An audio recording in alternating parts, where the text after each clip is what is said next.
Hey all, Amanda here. Welcome to episode 47 of Great Beer Adventure. Podcasts are becoming a huge thing, as I am sure you are all well aware of. Here in Portland, Maine, podcasting and beer seem to be the only way to do it. Back when we got started on this adventure, the only other game in town wasn't actually in town at all. They were headquartered out of the seacoast area of New Hampshire. Since starting less than a year ago, 3 additional shows have popped up. Today, I want to introduce you to all of your local podcasters that are bringing beer to the table when they step up to the mic. Today's show is made possible by our sponsor, Oak Hill Beverage, out of Scarborough, Maine. If you are thinking of starting your own podcast, be sure to stop by Oak Hill Beverage first to grab your beer necessities, or just swing in for some podcast listening beverages. OakHillBeverage.com. For now, let's head off to The Pig and learn what Portland has to offer.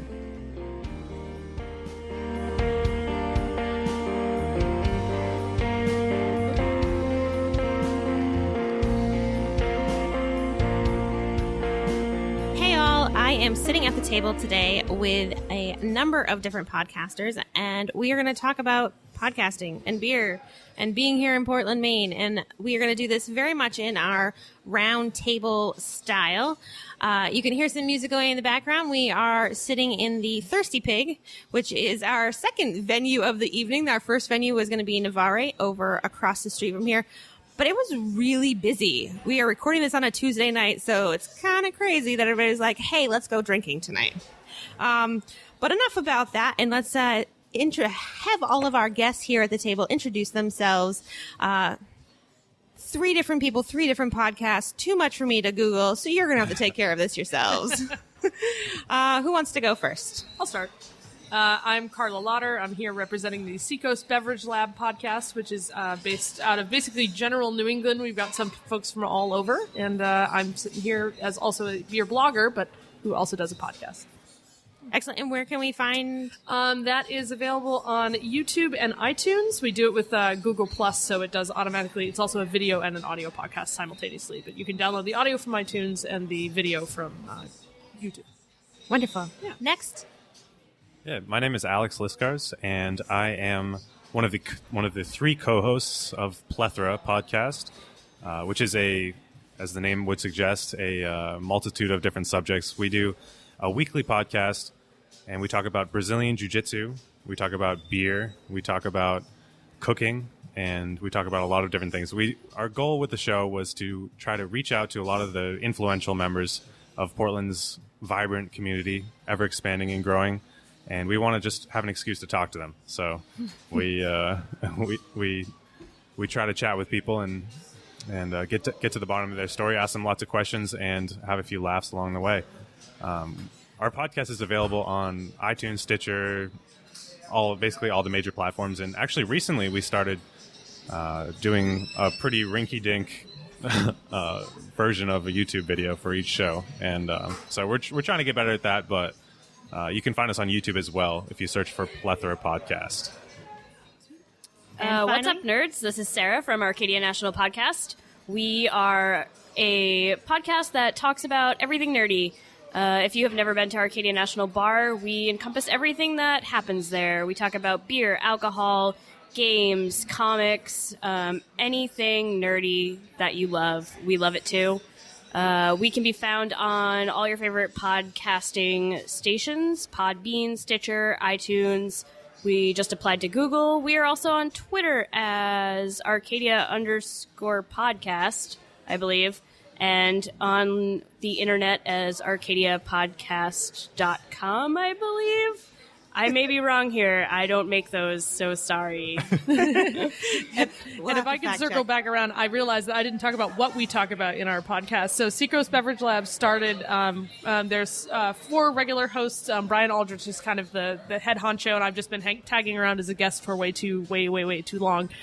So I'm one of the regular hosts there. But we talk about basically beer and beer news, what's going on in New England. There's kind of one of us representing, a different geographical area. There's someone from New Hampshire, someone from Mass, and then me, and then we have table guest people that are from farther up in Maine, so we're kind of checking out what's going on, but we also have guests on brewers and people in the beer industry in New England and beyond. So a very diverse set of podcasts here.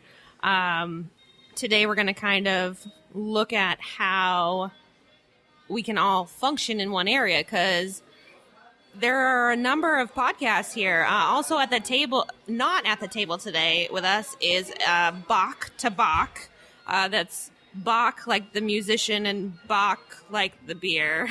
And they look at classical music and beer. And they are quite charming fellows. And we'll throw up some links to their stuff in our show notes as well. So we want to give out a little bit of love to them as well. But that's 5 of us podcasts here in this very small area, and we're all doing such different things, but we do have some places where we really are the same. And I think the first one is that whole area. We're in the same location, whether that be specifically Portland or in this whole New England scene. So why do you think this area kind of breeds this creativity around it? What is it about Portland? Well, I'd have to say that when we started our show, honestly, I didn't really think that there were that many podcasts around this area. And based on the number of people that live in Portland, there really aren't that many podcasts. Like, we kind of are, as far as I know, this is the majority of the shows.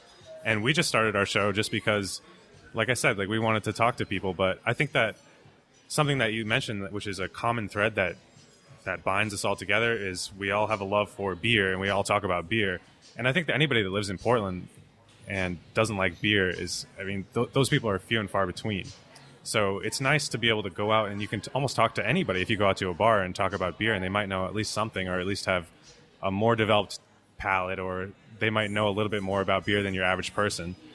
So it's really nice to live in a place like that where we can explore those options and talk about beer.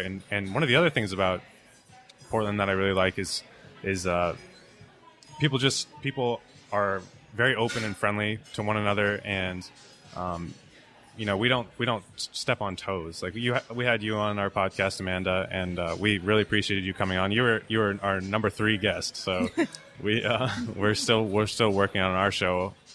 We haven't been around for very long, but there's a lot of freedom to experiment, and Portland's a great place to do that because people seem to be cool. So people seem to be cool, yeah, or nerdy, Nerdy is cool. I mean, I actually never listened to podcasts. I still haven't listened to any podcast other than our own sometimes when it comes out. But the funny thing about Arcadia is that it's also a city in California, and our first episode launched, and we were getting listens in California. And we couldn't figure out what was going on until we looked into it a little further. But I guess people do look for podcasts in their area. So hopefully we're getting some random Portland listeners in our stats just for people looking for us. That's really cool. Yeah. And that actually is one of the reasons I think that the group that became Seacoast Bev Lab came together, was because in the beer world, there weren't a lot of people who were talking about what was going on in New England. You had these places across the country that were getting all of the beer attention, and we just thought, hey, why don't we share with not only our local community, but like around that, like what's going on here, and people even who aren't from here listen to it and go, oh, that's really cool. Maybe someday I'll visit that. So maybe someday you'll have, visitors that come from California and be like, we want to check out your geek scene because hearing all about it. We actually had a experimental and very successful guest on our podcast from Chicago who called in and recorded on his end and sent us his audio file so we can crunch it in so it sounded really nice. But he's a well-known pinball streamer, Dead Flip Pinball Streaming. Oh, interesting. But he's nerdy like us, and he is coming out to PAX, which is this upcoming weekend, so all the nerds will be gathering. But he wants to get to Portland sometime, check out our beer scene, check out our nerd scene, and see everything that's Portland, just from listening to us through the internet and not ever really knowing what we're about. When you say he's a pinball streamer, does he stream on Twitch? Yeah, he's a Twitch streamer. Really? He streams Monday through Friday, and he plays pinball. He listens to some hot jams and drinks a little. Really interactive with the chat, which is what's fun and entertaining. Man, Twitch is so cool. I don't really know the Twitch. So Twitch is a way of broadcasting your screen. So whatever you're actually doing, if that's playing a video game or, going online and doing something else, it's broadcasting that while you're also talking and connected in a podcast. And there's usually a chat affiliated. So like as you're playing through a video game, people can ask you questions and you can be talking about different topics while you're actually doing that. And our, the leader of the Seacoast Beverage Lab, Brian, actually has another channel in which he streams video games and talks about beer. So he kind of has another channel where he does that. People do it with it's so many really different cool. things. Yeah. People do it while they're cooking. People do it while they're... You could stream your live podcast. broadcast anything. Yeah, you could stream your podcast. We've talked about it. We got to get some internet hookup situation going. I actually just started streaming video games myself. Oh, really? Yep. What's your handle? Girl who plays pinball. Okay. Nice. Oddly enough. Sweet. So if it does your screen, trying to get it back to things I understand, could I just do some mad Pinterest pinning and that could be my Twitch? Oh my gosh, I don't think anyone's done that yet. You probably could. Oh man, you probably could. That could be. You would stream under creative. People telling you ooh, if you like that, go check out, all these other cute little crafts. There's the one thing that I can't understand. I know it's kind of fun, but in the creative stream where you can pretty much do anything, it's broad. That's where people do cooking and painting and digital stuff. Sorry, someone just had a really hard time opening the door and almost fell. They're very upset too. Cool. Anyway, so people have had hundreds of people watching them live do perler beads, which I call ironing beads. They're little plastic things you put on pegs, and then you iron them flat so they all stick together. And hundreds of people watch somebody do this. Really? Yeah. Yes. And sometimes you get money, too. People donate you money for watching you. You can get advertisement money. What? I'm in the wrong field. I could be doing that all day. You're in the right field. Do your show on Twitch, too. I used to do those as a kid. We used to have different shapes, and you could fill them all in with different colors. And if you, if you were trying to get them over to the ironing board and you tripped, then you would cry. I would always all of your beads would come up. I've seen people do 8-bit art. Pretty Super much. Mario Brothers. They'll make. Yep, they'll do it for hours. People will donate $20 here, $20 there. See? Creativity. Get a new profession. Just make perler beads for your living. Wow, I did that once Periscope crazy. me making a pie, so I guess I saw that one. That's great. But it was a beer pie. It was a beer pie, but it was still me making a pie. Yeah, I had people asking me questions the whole time, so it was fun. It's glorious. I mean, you got to do something while you're sitting there and peeling all the apples. Yeah, the internet is lovely. It really is. Yeah. You talked about the nerd culture here in Portland. I'm not. Does that kind of bump up against the hipster? A little bit, yeah. There are the closet nerds, especially when Arcadia hosts Magic Nights. People we don't see very often come out with their Magic cards, and some of them don't shower. Which day is this? I want to say it's on a certain Tuesday. It is not to shower on Mondays. It is hosted by Mitch from Bull Moose, who also brings the nerd culture out into the public with Libby from Bull Moose on 207 lately, which is a local TV spotlight, I guess is the word for it. Yeah. Talking about all the cool nerdy things from Bull Moose, whether it be comic books, video games, or even nerdy music stuff. Awesome. I think to me what Portland really allows people to do is, I think you had mentioned something about people, being kind. And I think that's kind of there, but I think it's more that people are really accepting. The whole thing I feel like is if you have a freak flag of some sort, Portland, Maine is a great place to just wave that thing like crazy. And I think that it really sparks the creative spirit. It really sparks, the nerdy culture. It sparks the whole thing. I think it helps that you have an art college here. You have, kind of a little sort of tech web company thing here. You've got the beer scene here. You've got a whole bunch of people that are doing things that are either really specific or really creative at the same time. And then they also have other creative outlets. So I think, as weird as your little hobby may be, there's somebody out there that may think that that's really cool. And we have the foodie hobby too. Yeah. Oh, yeah. Portland is definitely a booming young people's city. Yeah. Growing fast and strong. But yeah, I think that might be the next nerdy thing that we feature is maybe some foodies. Yeah. Yeah. Food nerds unite. I'm not quite yet a food nerd. I appreciate the good food, but I don't know nearly enough about it. All my brain power is dedicated to beer. So if you want to feed me some really good food, like if you want me to be the tester of any of the nerdy creations, we'll give you beers first, and everything will taste good. That's true. Yes. Yeah. I really want to get nerdy. Swayed. I want to get nerdy with food because one of our co-hosts, Austin Miller, owns the Mommy food truck, and he is a very talented chef, and he has a lot of food knowledge up in that dome of his. Yeah. So sometimes we try to talk a little bit about it, but it can be a little difficult with three hosts plus a guest talking at the same time. So sometimes we definitely need to get a chef on the show in the near future, and so that Austin and him and they can just go off in their own little thing. Ben and I can exchange bedroom eyes. Glances. You can rate how you think the dish will sound. Like, that sounds like I might enjoy it a level 5 terrible. out of 10. I don't know. You'll have to make it. Let me know. We do a fast food review on our podcast for funsies sometimes. Oh, goodness. And That's we fun. rate the fast food item on a 1 to 10 Arby's because Arby's will one day sponsor us. We are working towards it. Nice. Not actively. Very cool. We just mention it 4 every Arby's. Yeah. time. I like it. That's awesome. Arby's is this wonder here in Portland. Well, it's it was because like there used to be closed, one, and though. they closed, and now there's one over by me. And everyone Yeah, there's that I one. know that is obsessed with Arby's, when I come down, they're like, "Can you bring me a man. few?" Like it's Like those it's curly cocaine. fries, though. Like, oh, can you bring me some of that with the horsey sauce? It's Yeah. like, Yep.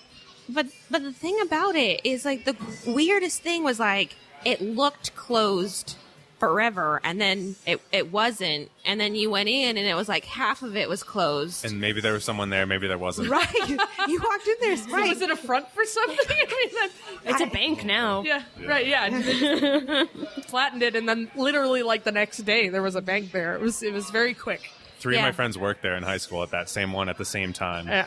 Wow. Yeah. Did you get a lot of free roast beef? Horsey I sauce did. for life. And the things that they told me about it made me never want to go back there. Aw. But that's all Don't fast ruin food. the fantasy, I will man. not. I will not. Don't ruin I'll keep it in this mind. All right, we're going to move on to our next little subtopic here. But before we do, I'm going to let in studio Amanda give you some kind of information. I don't know what it is right now. Hey folks, in studio Amanda here, and I wanted to take just a quick second to tell you about a great event we are putting on.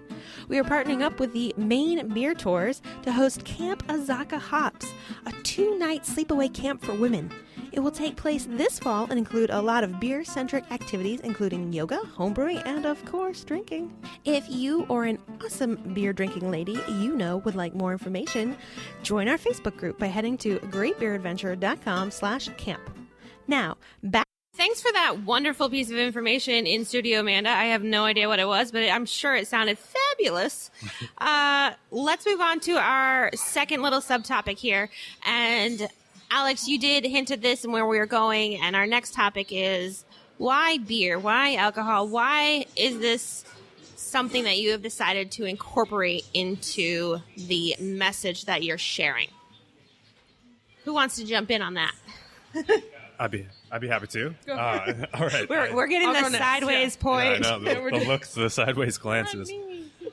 I'd say that, well, so there are 3 co-hosts to my show. It is me, Alex Liscars. We have Ben Moore, who has a blog called Active Beer Geek, and then our friend Austin Miller, who has Mommy Food Truck.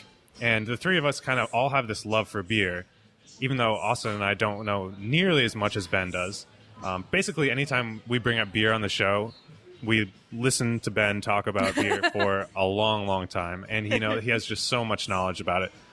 So I think that we decided to incorporate beer in the show because he has so much knowledge and because he has so much to offer in terms of just description and ability to dissect different hop strains, and we just want to learn more about it. So that's ultimately what our whole show is about, is just learning as much as we can about as many things as we can. And it's just a great excuse to sit down and talk to him. And we all like to taste beer and we like to drink it. So it was a great excuse. And for us, the Seacoast Beverage Lab podcast came out of a blog that Brian had started, basically because there weren't enough people talking about beer that was going on in New Hampshire at the time. So it was kind of his effort to just explore what was out there and to just talk about it. And when he got other people around, he realized that, we could kind of bounce things off of each other. So it was it was never just why about beer. It was like, why about New England beer? Because nobody else was talking about it. So it was something, I mean, and that's an exaggeration. There were other people talking about it, but not nearly as much as the rest of the country talking about their beer and bragging about how awesome Oregon and Seattle and San Diego are. And I was like, dude, we have good beer here too, I swear. So, but the more that we got together and talked about the topics that mattered around beer, the more we realized there's a lot to talk about. So we just kept going and going and going. So, and then you fell down a rabbit hole and you can't get back up, and you're fine with that? Pretty much. But we I think the turning point for us that I really liked is that we started to invite brewers on to talk about their side of the story. Because you can talk all day long about, like, your side of your consumer side of doing anything, consumer side of eating. You know, you can be a food critic and run around and eat everywhere. But until you really start talking with the people who are making that or the people who are creative behind that, it's a totally different perspective. So for us, we always, one of my favorite things that we do is whenever we have a guest, we always ask them the same question at the end. And usually the people we have on are brewers or something like that. And at the end, we always say, you know, all these people want to make a brewery. If there's any piece of advice you would give to somebody who's a wannabe brewer, what is it? And we call it our little moment of Zen question, a la Jon Stewart. And the answers they give, you know, are completely different from one another. So, like, we had no idea. We thought we were going to get the, same 3 pieces of advice. They're everything from, you know, if you don't have something to fall back on, don't do it, to I hope you enjoy having your feet wet most of the day, to don't listen to or ever read any reviews about your own beer. It'll drive you crazy. You know, like, these things that we would never really get as consumers, and we just wanted to talk about it more. And I think that's true of it. I'm not even sure if it's just true of beer. Right. Yeah, it's true of a lot of things. That's a great point, because one of the points of our podcast is we wanted to talk to them to the movers and shakers of this city, and one of the most thriving industries in Portland is the beer industry. These are the entrepreneurs, these are the business leaders in our town. So we wanted to talk to them too. So it was like a double whammy. We get to drink beer, talk about beer, and talk to these people that are really like the epitome of Portland entrepreneurs. Yeah, we talk about beer and alcohol because we record in the basement of Arcadia National Bar. Right. But fun fact, I myself found out I was allergic to beer shortly after I turned 21, and so I stopped drinking it for my own health. But still find excitement in learning about it and the different types and flavors, and can give very good recommendations to people who don't really know what they're looking to drink at Arcadia, just because I know the names of the beers and what they taste like from other people telling me. And it seems like Portland has a lot of IPAs and dark beers, but we had Tim Bissell from Nison, and he and his partner only brew wheat beers, German-style wheat beers, which is rare for Portland, and he talks so passionately about that and loves doing what he does. So it's really cool to hear about beer, even though I can't drink it. Like, anybody can love craft beer. Goodness, there was something that you had mentioned that I wanted to hit upon. Oh, you were talking about, as a consumer, you don't necessarily get to know what is going on. And that's, I kind of feel like what's going on with Great Beer Adventure is we really try to tell the story behind the brew. And we don't necessarily, we talk to brewers, but we don't just stop there. We really focus in on all the people that help get your beer to you. From the lawyers to the tap line cleaners to the distributors to the brewers to the farmers, you know, and that's really what it is about beer for us too. Is it's as much as beer really literally is a living organism. Beer culture is also very much a living organism, and there's just so many pieces that go into that. And they recently announced that the amount of economic impact, and I may be saying this wrong, so I'll have to footnote this later, but the economic impact of the beer industry in Maine is almost exactly the same amount of economic impact dollar-wise as the lobster industry here. I find that which not is surprising at all. Ridiculous, but at the same time, right? If you think about all the growth that we've had, but it's everything like that. It's not just it's self-sustaining. You're not relying on the unknown factor of the ocean. Yeah. But it's also just it goes beyond the job of making beer to the people who ship it, the people who do the graphic design for the label art, to the people there is a business, a ripple effect. Yep. That comes from that, and from beer sellers to beer makers and everybody in between. And I just think that's the neat. brew bus, the drive you tourism. around and let you get drunk bus. Absolutely. And yeah. You've got, I haven't looked into it, but there's a booze delivery app apparently that has just come out. New. Yeah, I haven't brand tried new. that yet. Oh my god. Yeah.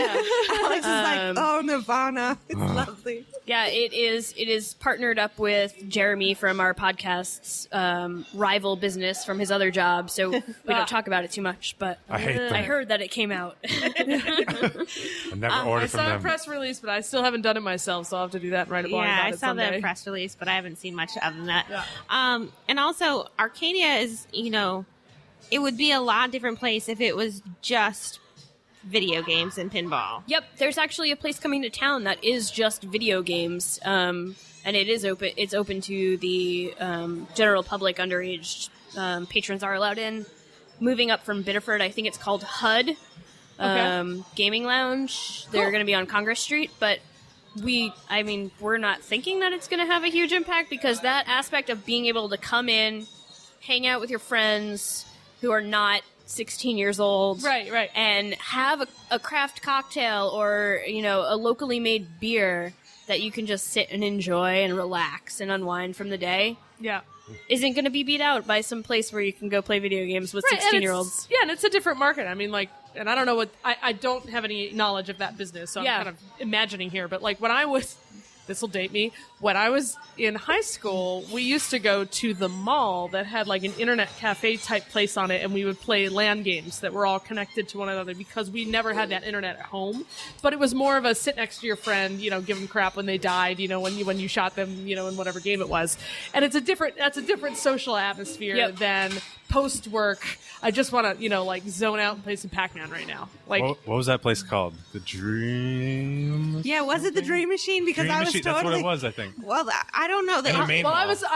I grew up in upstate New York, so it was something. Yeah, it was she said something Internet different. Cafe. It's from Syracuse, and I'm sure someone I know listening to this will be like, "Oh, that's totally." It went away before I was old enough to go there on my own. Zone. I don't remember. I'll have to ask somebody now because I had a birthday party at the Dream Machine. Oh, so they had fantastic. something like that in the main mall. Is that what you're telling me? Yeah. Yeah, That's great. but they mainly... have DDR. Oh, Yeah. man. Yeah, wow. We just had I don't know what those letters mean. Dance Revolution. Oh, Revolution. That's the one where the No, I know which one it is, but Okay. if you It's in break it every down to movie letters- ever with pop culture. Right. But those places definitely, it felt, as a kid, it felt weird when the adults were there. right. Oh yeah. It felt super creepy. Yeah. And hey, they'll grow up to be the people who Right. come afterwards. But adults are just grown-up kids, and we had so many cool things growing up that they don't get lame as we get older. They're still awesome. No, I know, but I'm saying that, if those adults had a place like I know. Arcadia to go, we would have felt super cool, and they wouldn't seem so creepy. You know what I mean? Man. Yeah, I do gotta say there are some adults who are adults from my childhood that come to Arcadia, and boy, are they creepy! Wow, you go there on a Saturday night, and you've got your Old Port partiers who found their way there by accident, and they're looking for vodka Red Bulls, but Oh my god. that could bother you a little bit, but the really, really creepy adults from my childhood, it gives me shivers. It's kind of like whenever you were a kid and you saw your teacher in public, you were just like, no, I'm not acknowledging this at all. Yeah. Well, on the flip side of that, as a teacher, I used to be a teacher. I'm recovering at this point. But when you would see your students in public, you'd be like, oh no. I used to coach high school sailing here in Portland, and the second day of practice with a new team, my sailor asked me to be his date to senior prom. Oh. He thought it was okay because he was 18 at the time. And I was like, this is not okay. Now we have a really awkward season ahead of us. Good job. Yay, awkward. Thanks for making this super Sorry. Awkward. Okay, so I'm going to let Amanda in the studio talk one more time, and then we are going to move on to our last little subtopic. In studio, Amanda here, and I want to take just a moment to let you know about this cool project that I am part of. Reality TV is a huge thing, but what about reality podcasts? Weight Loss Nation is the first of its kind and is a 7-day-a-week podcast that is aiming to be just that, a reality podcast. Throughout the season, folks can join in for support in their weight loss journey and even have a chance to win a cruise for 2. I have joined up as a mentor and will be offering help to those that might need it. If you are looking to get healthier, much like I am, come join me and we can succeed together. For more information, check out theweightlossnation.com. Now, back to mid-interview Amanda. So that is enough of In Studio Amanda. We're going to finish this out right here, and we're going to talk about why podcasts. We talked about why Portland. We talked about why beer. But why podcasts? Why have you decided that the best way to spread the message that you are spreading, because they're all individual, why podcasts? Why that form? I gotta say that I don't know much and didn't know hardly anything about podcasts when I started doing this, but I would say I'm in podcasts to entertain. Podcasts are a great way of sharing information and entertaining at the same time. I like that it prompts. I mean, I think all of us are on podcasts with multiple hosts. For me, it's about the dialogue back and forth, because I can sit there and tell you something absolutely like a lecturer, and that's, to me, not nearly as interesting as me going back and forth and going, well, what do you mean by that? Or, wait, we disagree on that? Okay, well, the witty banter. Let's talk about this, And I think more interesting tidbits come out of that. Sometimes for us, that's what happens to us, is that if all of us were doing the same thing in the Seacoast Bev Lab, I think individually, I don't think it would be as fun or as in depth as we get by, and we also have different perspectives to ask our guests. So I would have certain questions that I just tend to ask because that's what I'm curious about. I'm a data geek, I ask things about size and numbers and how do you know, metrics and stuff, but then the other people on the podcast are like, no. I'm going to ask them, what's the most fun thing you've ever brewed? And, there's something about engaging in conversation that brings out more information than if you just extensively research it and present it, in my opinion. And that's not to in any way downplay any of the solo proprietor podcasters out there, because that's the way it really, there's two different worlds. I love it because it is a discussion. That's the point. Is that you going back and forth, that helps everybody. Because it helps me to see your perspective, it helps you to see my perspective, and then we may end up totally in complete and utter disagreement by the end of the podcast. We've done that. And then they've given me crap about it for the next 3 weeks. We're like, well, I know what Carla thinks about that subject. But I feel like it also includes the listener, because you could almost imagine sitting at a table with a bunch of friends that are having that conversation. And that's how I feel when I listen to podcasts that are like that are done well, is that you go, oh, yeah, wow, that's a great question. Yeah, we've actually started including our listener. We post 2 segments a week now where we have the question of the week that comes out, and we have our listeners call in their answers to our question of the week, and then we commented on them. That's a great the following idea. week and ask another question. Nice. So people are always like, can I be on your podcast? Can I be on your podcast? And we're like, you call in your answer, and you'll be on our podcast. Sweet. So send us tweets. That actually, it opens up a great question. Do you guys have ways other than that you guys bring in people either live or whatever that are in your audience? How do you do that on yours? We don't live. Okay. We offer plenty of space for people to send us messages and tweets, and we try to chat with as many people as possible in our day-to-day lives about our show. Nice. But not quite yet. So that's one of the great things about Google Hangouts, I would think. Yeah, so we have, what we do is Brian sets up this separate chat. So it's kind of like a cheater Twitch. So we have a separate chat that people can chime in on while we're also broadcasting live. So there's one person on the podcast that's always in charge of looking at that, and they'll, if we're talking about something in particular that's very controversial, we'll stop and go, okay, what does the chat have to say about that? And we'll feed some of that back, which has been really fun because it's just somebody else's perspective, or somebody else is going, oh, I bet you didn't know XYZ about this. Yeah. And so we do that live chat, and we also we get a little on Twitter, but we don't really manage the Twitter at the same time as we're doing the thing. But I will, if we know the topic in advance, I do tease the topic. So if there are questions that people have ahead of time, then I'll bring them up, kind of as we're doing it live. But I like that feedback of we're talking about something and we got off on a tangent, and it's nice to know that the chat is following the tangent or is sick of the tangent. You know what I mean? Like, right. Okay, can we? They're like, hey, stop! Like, we're done. Hey, yeah. Well, what were you? Yeah, you were saying something about Rogue earlier. Can we get back to that? Yeah. So. Yeah. I think that's a really great question. As you were all talking about that, I was really thinking about how do we bring our listeners in, and we do weekend challenges on Instagram. So we'll challenge our listeners to go out and do something and get them more into the beer world. It doesn't actually come and play though into the podcast. The only time that we really have live audience participation in our podcast is when somebody walks by, because we are always out in the public, right? And they don't ever stop talking. But with the Periscope, though. Yeah. We do Periscope. That's true. Yeah. So in that, I've seen you guys answer questions or put questions out there and have people comment back. Yep. So I mean, you don't have to have the official recorded podcast for it to be necessarily a podcast. You're still broadcasting. Yeah, we did a bonus once where Amy, who's actually a local comedian, did her wrestling parody of a Taylor Swift song.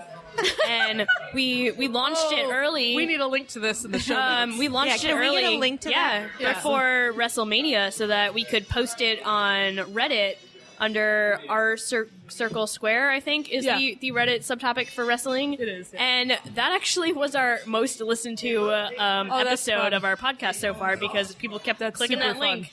People were like, hey, this is dumb. And then people were like, hey, this is really cool. But most people said, hey, this is dumb, because they didn't click the link. Yeah. But, but even that, one person might see that and then become a loyal listener from then on. I have no... Yeah, it's great. I think Reddit is our new future expansion plan.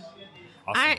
I'm really nervous by Reddit. I have no idea how it all works. I can sit you down and help you. Thank you. I'm a Redditor. There's a lot of flaming, so I'm a Redditor, and I can help you all with that. If anybody out there listening wants help on that too, I can orient you to where you should go and where you should never, ever, ever. Is there a Reddit podcast? Is that a thing that could happen? There probably is, and I don't know. Let's look into it. There has to be. I mean, especially for some of the specific subreddits, I'm sure. But in general, there must be a navigating, Reddit subreddit. I'm sure there's a subreddit. Basically, Reddit is a site, and all of the subreddits are topics. So there's an r/beer. That's a subreddit. There's an r/craft beer. There's an r/Maine beer. And they're all there's topics of all kinds. r/jujitsu. But anything you could literally think of where a group of people may have something to talk about, it exists on Reddit. But these are also incredibly, incredibly opinionated people. Yes. They're internet trolls to the max. Right. So, that does not sound as fun as I thought it might. It is, though, when you get... but it's the same thing with, when you get a bunch of, beer geeks together and we're all joking about the same stuff and going, oh, that guy, da-da-da. It's the same thing. It's just an in-group. It just happens to be online. And there are inside jokes and there are things that you need to know. But other than that, it's just, you have to take it as fun. It's just another place for an information exchange, just like anything else. I want to go back to something that you mentioned, Carla. One of the reasons that Plethora is a podcast, and one of the reasons why we chose podcast as our medium, is podcasting is the modern form of free expression media. Yeah. I think that my own personal love for podcasting came 5-6 years ago when it sort of really started to hit the scene. I spent my whole childhood and teenage years listening to mainstream media, and you'd watch something like CNN or MSNBC or Fox or something, and you have these people that come in and they yell at each other, and it just is this entertainment thing. It just seems so inauthentic. Yeah. And what I really liked is something that, again, you said, Carla, you have the opportunity to have an actual conversation with somebody, and like a real scripted conversation. Yeah. And that's one of the things that I love about we have my no podcast. There's no there's nothing. We just had 3 topics and we started talking. Yeah, I gave you very little to go off. So go ahead. And that's how I roll. So we at least in my life, and this is one of the motivations to starting this podcast, is it's very rare that I get to actually sit down and talk to somebody for 2 hours, which is as long as Plethora is. We talk for a really long time. You really do. That It's is a very really long. We long try time. to keep ours to a half hour. Yeah, It's we hard. talk for a long time, and we talk about a range of topics, and sometimes, people come in and they have their spiel, and then they're done, and then But even a half an hour or 40 minutes on one topic is really valuable. Because It is. so many people are in that very quick, 140 characters or less, Yes. little fleeting thoughts. Yeah. And it's just really nice to actually say, this is what we're talking about. Yeah, so I think that our show in particular, and some of the other shows that I listen to, and I can listen to any podcast anytime. Like, it doesn't matter how long it is, as long as there's interesting and valuable information. But it was almost like a selfish thing on my part, because I wanted to have these long conversations with people, and I wanted to get the thoughts of my friends and my peers and the Right. people around me, and I just wanted to have an excuse to sit down and talk to cool people. Yeah. Because they normally might not just sit down and talk to me for 2 hours. Right. You shove a microphone in their face, It's a though, good and they're medium. like, hey, okay, I'm going to Hey, we actually might have be a couple serious. listeners, so All right, that's cool. come chat with us. I think that right at the end there, you hit on why I kind of started myself. I wanted that excuse. I want to be in the behind the scenes. That's where I want to be. When I kind of dream of being famous someday, but I don't really want to be. I really want to be the person that sees everything that goes on with the famous people, like Right. not paparazzi style, but like. But an authority on what's happening. Exactly. I want to be behind the scenes. I want to know what's going on. I want that kind of inside thing. And podcasting gives you a little bit of authority to say, hey, do you mind talking to me? Yeah. Because otherwise it's like, Hey. right. I spoke for an hour to Nathan Sanborn of Rising Tide about water. And while he's a nice guy and he may have sat down and talked to me about water for an hour, it really It's a lot easier of a sell. Yeah. Exactly. It's a lot easier to say, hey, I do a podcast. Will you talk to me There about might water? be something in it for you if you come and sit and talk to me. Right. And then the other piece that I don't actually get to do a lot of playing around with in this particular type of podcast that we're doing is I love the creativity that you can have in it. I think that the art form that is podcasting can be so beautiful, how you can layer things together and have an amazing collage. And I would love to bring some of that more into the show, but I feel like you kind of have to think about like what you're going for. Right now, I'm really into getting as much information as I can about as many different beer-related things as I can. And so that's what I've been going. But I think that podcasting is so diverse. It really Everybody is. can do so many different things with it. Yeah. I've always had a hard time narrowing down my focus and what I want to do and what I'm interested in, and I think that this is part of the Thus, reason why we're plethora? named Plethora. Exactly. But this is what I can talk to whoever I want, About however whatever I you want, want. about whatever I want. Yeah. And it's great. And I'm very fortunate to have co-hosts who share the same sort of curiosity as I do. So we get down to business and we talk about crazy things. And even if I'm the only one that ever listens to our shows, I'm still going to have a library of work that I can create. And it's very cheap to produce, and anybody can listen to it.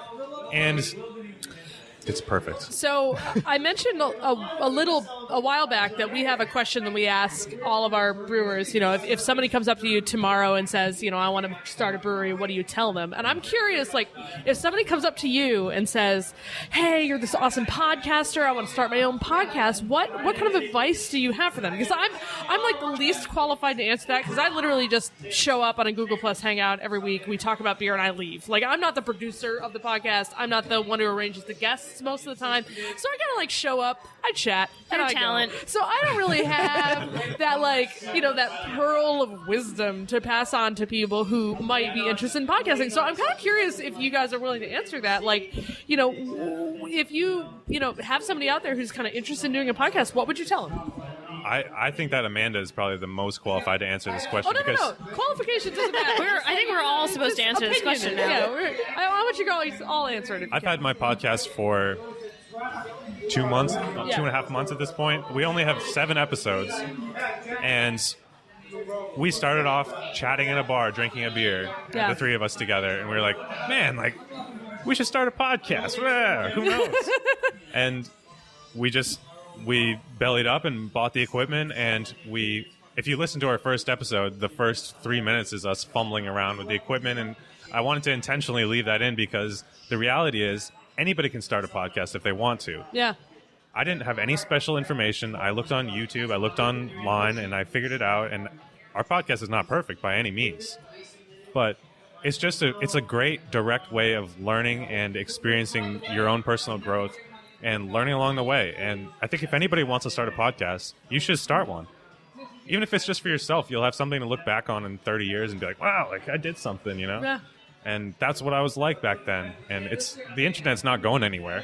So it'll all be there. Yeah. I don't know why you knocked on wood, but Yeah. I'm scared. No. I think our podcast is just about as old as your podcast. But our quick learning moment was that all you need to do is produce more content. Yeah. You will get more regular listeners and downloads the more content you produce. So we very quickly went from 1 episode a week to 2 episodes a week. We record them the same day, fun fact. Batch But processing is a good It's thing. really great because people remember us and they don't forget about us and they keep listening, and we're slowly growing, and maybe one day we'll get a regular 300 downloads. But yeah, more content. Just put it out there. People will listen. Yeah. And they'll find something, especially if you have something cool that you're interested in. Chances are someone else is going to be interested in that too. Like So, offline, you were telling me that there are archery podcasts. I had no idea. yeah, So now I need to go look that up. yeah. Yeah, my mom found genealogy ones. What? Wow. That's Yeah. cool. Yeah, really she knew nothing about podcasts until I said, yeah, just search for something you like. And she likes genealogy. And she's like, there's so many out there. I never would have thought. I know. Every once in a while, I look at the new and noteworthy podcasts on iTunes, and one of them was a West Wing podcast, which I believe is one of the About the greatest show. shows We of all were time. on the new and noteworthy one day. Really? Yeah. Oh my Good God, job. that's huge. Yeah, we were up there once. It's great. Yeah. There's something for everybody, and if there isn't one, you can make it. Well, and if there isn't one, that's better for you because you can be like, And even we're if the there is first. one, they're not you. Yeah. So, you know what? Go for it. You probably have a different perspective. Go for it. I mean, I think that's really evident here sitting at this table because we all have basically beer podcasts, but very different interpretations of such. We've got video games and nerd culture. We've got jujitsu and everything else under the sun. And we've got news and going-ons of beer and then whatever the heck I do. I don't even know. So for my pearls of wisdom, I actually have 2 of them. We are just about at our 1-year anniversary, and we are over 10,000 downloads. Nice. And so I've got 2 main pearls of wisdom. One, when you decide that you want to go out there and do a podcast, do it about something that you really love. Something that you are super passionate about, because other people are going to be able to feel that passion and they're going to get excited listening to you. If you're just reading from a script, basically, nobody's going to care. Right. You have to really feel emotions around whatever it is that you're going to talk about, and I think that as long as you have that, that's going to really take you a long ways. And the second is, you need to decide what you want out of the show. So, do you want to make sure that you are getting more listens and more downloads? So you add more content, you work on your delivery, you work on your editing, you work on being professional. For me, I want this to be something, I don't know exactly how it's going to grow up and be a big kid, but I know that I want it to be something serious. So everything I do is through a very business-like professional lens. If that's not your thing, that's okay. Just make sure that's kind of the way you're presenting yourself. Think about what you want out of it and just kind of follow that and let that be your guide. those would be my two. Thank you for asking that question. That's great. It's one of those questions that, like, because we somebody asked it, and we were like, that's a great question. So it's just something we've carried on through tradition, but it does get at the core of what would you tell somebody? Like, what is your biggest lesson learned? So steal that and use it everywhere. I don't care. And that's to everybody. If that's a question that's relevant to your audience, like, so you own a dairy farm. If somebody wants to own a dairy farm, what would you tell them about what it is that you do? And, what advice would you give them? You get some really, really neat answers. Like, it's a fun question. Yeah. Well, the volume behind us is getting increasingly louder. Yes, it is. It's a Tuesday. Tuesday nights. I don't know. I've been watching some really interesting passerbys in the window. I gotta say, there must be a show. It's like a Saturday in June in the Old Port. Is there something happening? People downtown? are just There's some famous people recording a talk show. Oh, so they must be here. At a table over here. It got warm out. Groupies? People lost some of their clothing. I don't know. It's summertime again. Yeah, there was an incident earlier. There definitely was an incident. I was about to push my chair back and stand up and block the way. I got bruises on me, but it's okay. So let's wrap this up before things start going real downhill. But before we do, I want each of you to give one last shout out to your podcast. Where are you? You're going to have to get really close to the mic. Okay. We're going to go one finger rule. I think I'm there. Get really close, Sarah's telling us, just a finger width apart. One last shout out to your podcast, to yourself, whatever, someplace so people that have been listening all along can go out and find you. They are completely addicted to you, I know. So how can they better find you? Well, this is Sarah signing off for Arcadia National Podcast. You can find us on all your favorite podcast stations, and soon Google if that is your favorite podcast station. And find us at Arcadia. Come hang out with us. We're there. We're cool. We're chill. We'll be nerdy with you. This is Alex Liscars from Plethora. I'm here representing Ben Moore and Austin Miller, Active Beer Geek, and Mommy Food Truck. You can find us on iTunes, Stitcher, Google Play, all of the major podcast networks. We'll be around. We're only just getting started. Sweet. I'm Carla Lauder. I'm representing the Seacoast Beverage Lab podcast. It's Seacoast Bev Lab on Twitter, and it's seacoastbeveragelab.com. You can check us out on Monday nights. 9 times out of 10, we are Monday night podcast about 8:30. We do broadcast live, and then we are available on YouTube and iTunes a little bit afterwards from there. I also write a beer blog on my spare time, and it's The Beer Babe, and my Twitter handle is @BeerBabe. But check out the Seacoast Bev Lab if you're interested in what's going on in New England beer, and go back in our little archives and see who we've had on, because we've had some pretty good guests that have made the news lately, so it's kind of fun to just go back and be like, oh, this is what they were like a year and a half ago. Woo. So, have you ever written for The Bollard? Yes, I do, on a monthly basis, yes. So you can find my print writing if you are in downtown Portland in The Bollard. I'm really enjoying being a columnist over there as well. And also make sure that you check out Bach to Bach. Yes, I was a guest on there once, so also check that out too. Yes, they will be coming on our show very, very soon. We're waving goodbye to some of our past guests. They came in. So make sure that you go and check them out. If you like classical music, or specifically if you like the Looney Tunes. Right, if you want to learn about classical music in a way that's not intimidating. Because they asked me to be on, random teeny little aside. Go for it. Looney Tunes. So they asked me to be on, and the topic of the day, other than beer, was the music they used in Looney Tunes, in all of the cartoons. So it's something that I didn't feel intimidated. I didn't feel like I had to know all this stuff. But they really talked about some of these pieces. They played a couple of them, and it's really fun. It's just a fun venue to learn about something that can seem really overwhelming. Classical music is something that, like fancy pants people know about. And I feel like some people feel that way about beer. So they're also, sitting there and breaking it down for the regular folk, which is awesome. Yeah, you can find them literally Bach to Bach, BACH the word 2TO. Yeah, and then- Bock, BOCK. I know they're on Facebook. I know they're on Twitter. I know that they're in Instagram. Not Instagram. They Yep, are in Instagram. they are on Instagram, yeah. But I meant iTunes. And something that I like listening to them running through the woods. Like I have found that is my favorite venue for listening to classical music. That's cool. Yeah, it makes me feel really triumphant, even though I'm going slower than the person walking next to me. Kill the wabbit.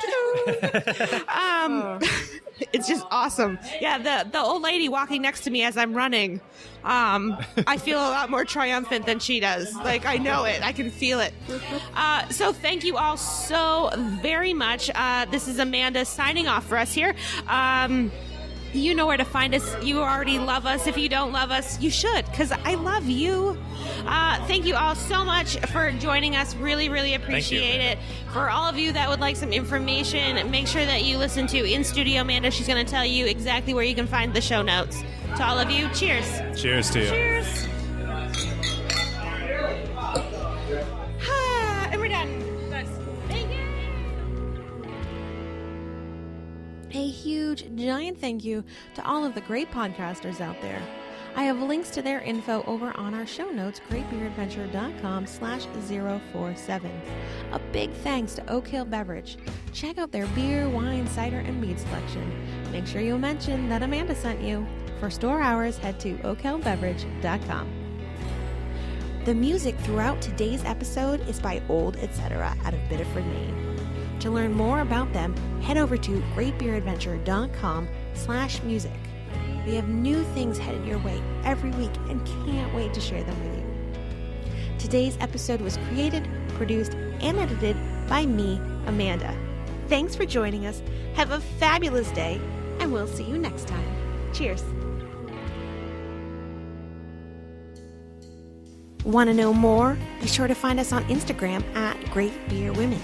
If you haven't done so already, be sure to head over to greatbeeradventure.com/subscribe to subscribe. That way, you'll be the first to know when a new episode goes live. Also, don't forget to tell your friends about us. A small party is fun, but a huge party is extraordinary. Let's get more people knowing about beer in the great state of Maine. Great Beer Adventure is part of the Great Pint Society.